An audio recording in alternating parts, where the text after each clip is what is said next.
Hi guys, welcome back again to our YouTube channel. So if you're new here, please subscribe my YouTube channel for more helpful tutorials online. Okay guys, so palagi na tayo mag-upload because we are now monetized here in YouTube. So today, kaway-kaway sa mga guru dyan, ICT, na magsasabit ng report sa RMA or Rapid Mathematics Assessment, because today our video is all about tutorial kung paano magsabit ng RMA reports online. So please tune in and watch till the end sa ating video. Okay, so let's go. Okay, so una natin gagawin is pumunta po tayo sa Google Drive na ito. Then, click lang natin yung rapid assessment file. Nakadepende yan ano yung key stage. So, we have key stage 2 kasi grade 4 to grade 6 po ito. Tapos, yan, may RMA key stage 2 na zip code. Click mo yan, i-download mo. So, dito, gagawa po tayo ng report. No? Kukunin natin yung mga result ng ating co-teachers.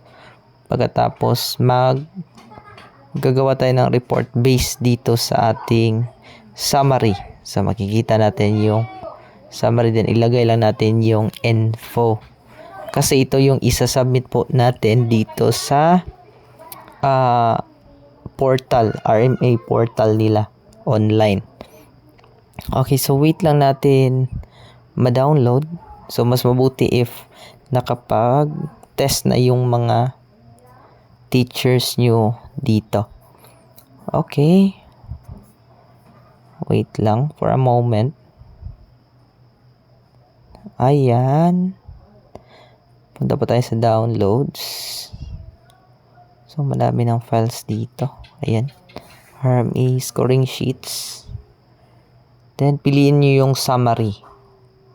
Yan, summary. Copy lang natin. I-transfer natin yan sa ating file sa ICT. So, i-collect natin yan kasi magagamit pa yan in the long run. So, make sure na nakapag-compile po kayo ng mga summary po. Importante po yan in case na maghahanap po yung ating office. Ayun. So, hanapin ko lang yung ICT. Yan siya, rack. Then, we have ICT. Ayan po.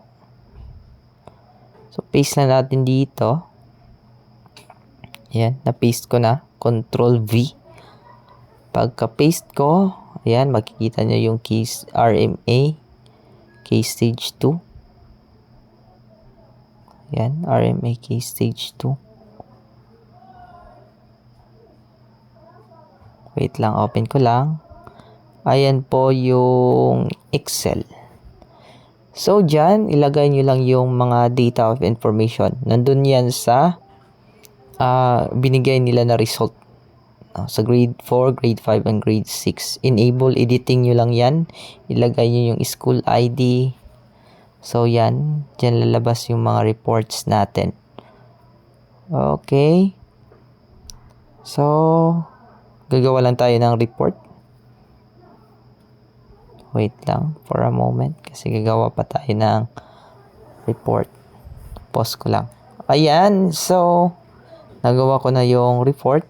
Make sure na naka-validated po yung gilid. As you can see, may validated po yung gilid. So, if data validated, yun ay tama yung nilagay mo ng mga data. Pag hindi yan validated, meaning hindi po tama yung pagkalagay mo ng data. Make sure nga data validated po yung nakalagay. Pwede mo ring i-check yung school summary if may mali ba or wala. Yan, school summary.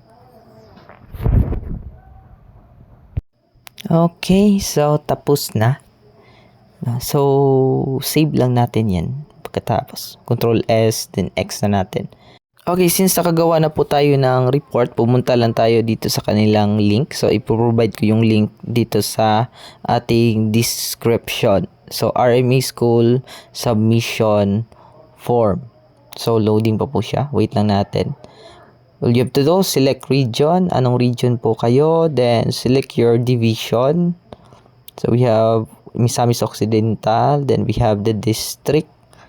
Then, yung school ID nyo, pati yung school name nyo. Then, browse nyo lang yung file kung saan nyo nilagay. Since dito ko lang nilagay ito. Yan, napili na ako. So, RMA Case Stage 2. Then, click natin yung open. Ayan. Then, click mo lang yung next. Pagka-click mo ng next, check nyo lang yung total enrollment. So, una yung total enrollment.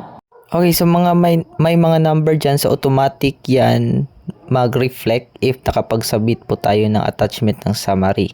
So, if correct yan lahat, no, click lang natin yung submit. So, pagka-submit natin, ayan, wait lang natin kasi loading. So, maghintay lang po tayo. Wait lang for a moment. Loading talaga yung portal eh. So, taste lang tayo kasi mahina rin yung internet dito sa amin. Okay. Hintayin natin mag-load. Lag talaga. So, wait lang natin hanggang matapos.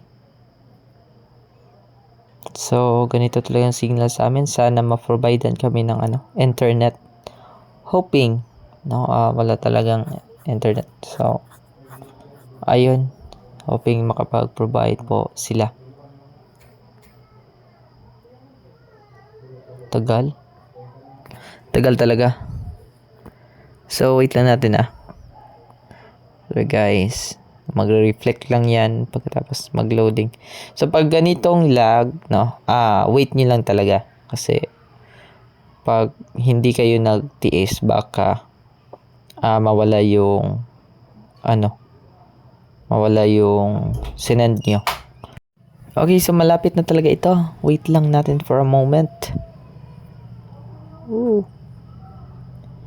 Kung hindi man tayo magkakalayo. So, konting test lang guys kasi ganito talaga dito sa aming bukid. No? Isla po kasi may. So, kami sa island. Ayan, so nasubmit na natin yung RMA result has been successfully submitted. So, yan ang tabatak.